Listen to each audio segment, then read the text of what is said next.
Coverage you can count on continues. With Storm Team 10 meteorologist Brady Harp.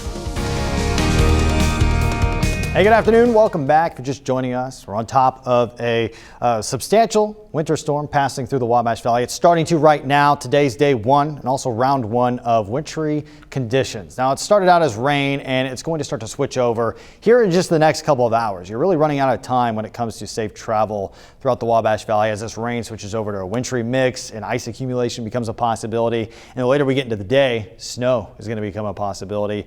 And we're in for another round tomorrow with heavier snow, and tonight strong winds are going to start to take over, blowing that snow around, creating problems with drifting, and again, blowing snow, reducing visibility if you have to do any driving. So high threat both today, tomorrow, but Friday even early. If you have to do any driving, going to work early, any traveling you want to do, it's still going to be a problem to begin with.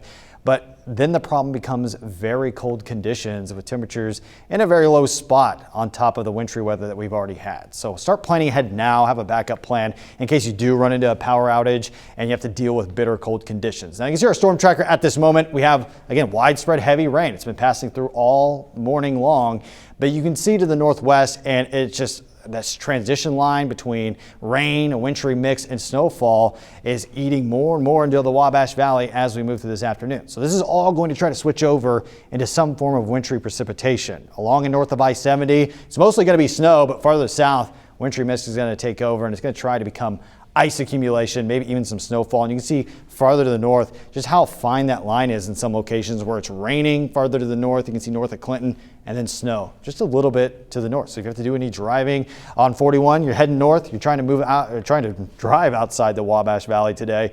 You're going to be driving through some snow on the way north, but you can see that more and more of the Wabash Valley is going to be right there with the north with more snowfall. You can see farther to the south, southeast, rain showers hanging on a little bit longer as warmer air slowly moves out. But you can see this transition line, that pink color, a wintry mix throughout the rest of this afternoon as snowfall takes over for several hours this afternoon. From mid to late afternoon, any driving you need to do along and north of I-70, be prepared for snowfall. And farther to the south, you can see that pink color there, wintry mix, ice accumulation. Now, as we move through the day tomorrow, more and more snowfall is going to arrive. Tonight, again, we're going to enter just a lull here with mostly cloudy skies, a very short-lived one before more snowfall arrives from the southwest. And you can see how dark that blue color is. Wintry mix farther to the south.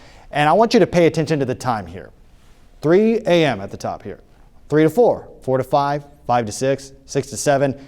Heavy snow is continuing here for hours tomorrow morning. So expect multiple inches of snow accumulation on top of what already will happen late this afternoon and early evening, on top of whatever ice accumulation happens farther to the south. So you need to be careful. And if you don't have to get outside tomorrow, I would just stay inside. This is going to be a particularly dangerous situation because you can see even as we run up to lunchtime through the afternoon, even around sunset here, there's some form of snowfall happening. So just be careful. Multiple inches of snow accumulation are expected from this.